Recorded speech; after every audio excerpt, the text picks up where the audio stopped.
If you were sitting behind your head watching your thoughts, sitting behind your heart, your gut, watching your body, your sensations and energy in your body, we get more of a picture of how we're doing in the moment.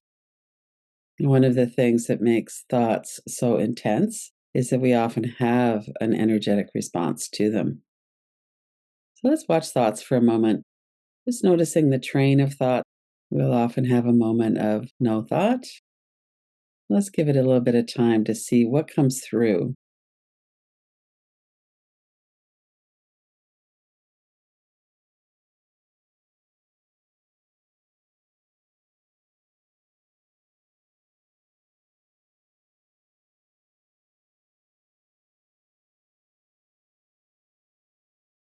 We can notice the energy of thoughts. Some thoughts are neutral, we don't really respond to them.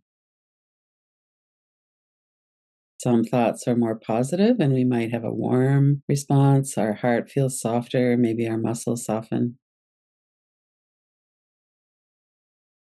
If we have a scary thought, or if we have a memory, or something comes up that's disturbing, we'll often have an energetic response to that. Our body tightens up, maybe we start holding our breath. Let's look at that for a moment. What is the energy of your thoughts right now? And the content of your thoughts, and how is that related? Neutral, positive, negative.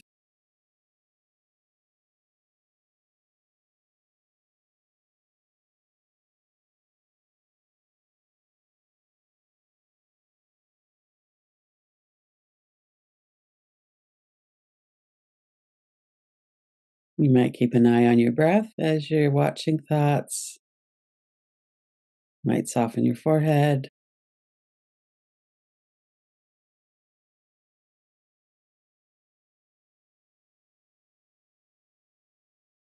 If you notice that you're engaged in a train of thought, then you could bring yourself back.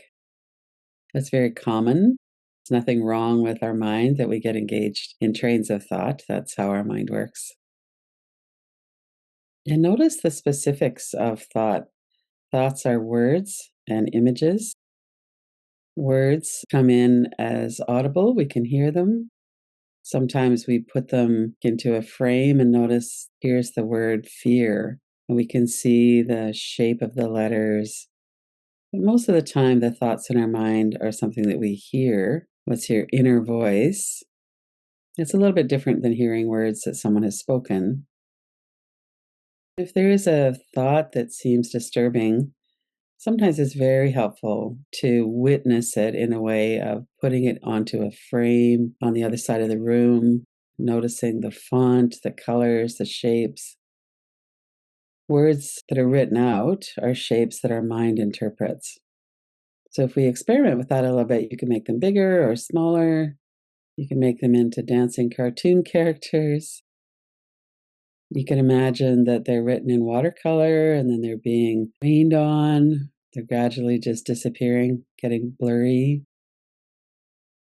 We're always working with helping our brain realize that we're looking at a thought, we're experiencing words that we hear. To notice, what is my body's response to my thoughts? How do different kinds of thoughts affect me?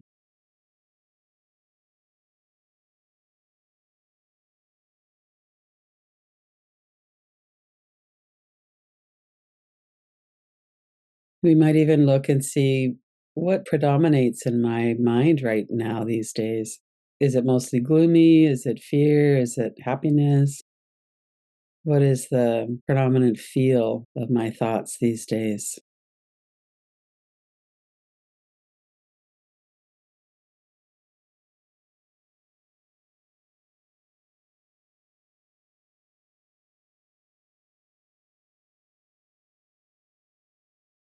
And take a few breaths. As we're watching thoughts, it's helpful to stay really aware of our body. So, the other components of thought are images. Sometimes that's like a visual picture, a video clip, cartoon character, colors, shapes. If you were to bring to mind a happy childhood memory, one of the things that we often do is we see it through our own eyes. So take a moment to bring to mind a memory. And then take a step back so that instead of seeing everything out of your own eyes, you're seeing yourself in the image as well.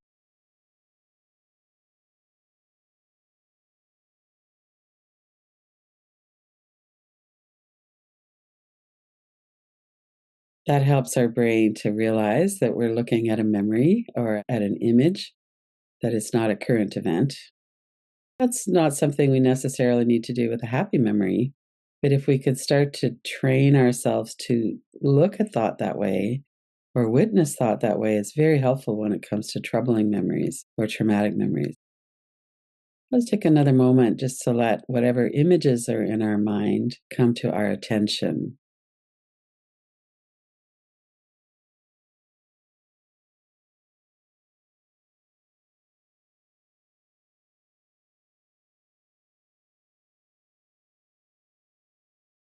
And you might be still on a happy memory, or maybe you've gone into an associated thought.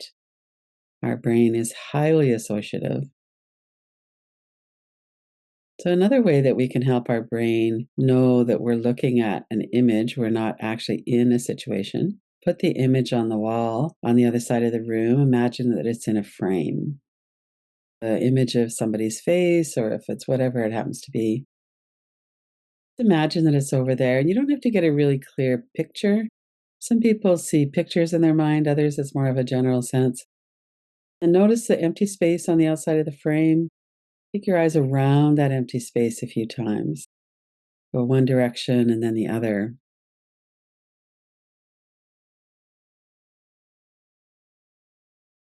And then look back at the image and notice if anything's changed. One of the things that happens in our brain is that we get really caught up in the images and the memories and the thoughts that we have. Our brain believes our thoughts, which is one reason why it's very helpful to work with happier thoughts and memories. But our nervous system will bring in the more negative or the scary ones because it's trying to protect us, trying to warn us. So, recognizing the type of thoughts and our response to thoughts can be very helpful to help us remember that right now we're not in that situation, we're thinking about something. We can always open our eyes, we can use these methods.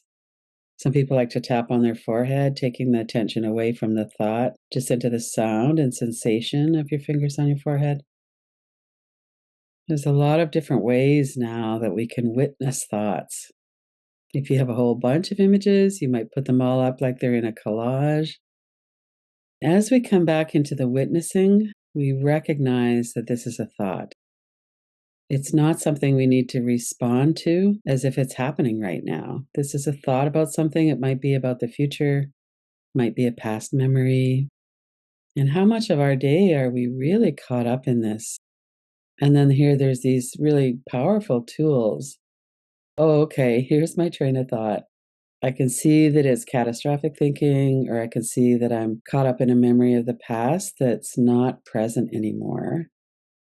And then I come back into my body, take a breath, move around, shake or stretch.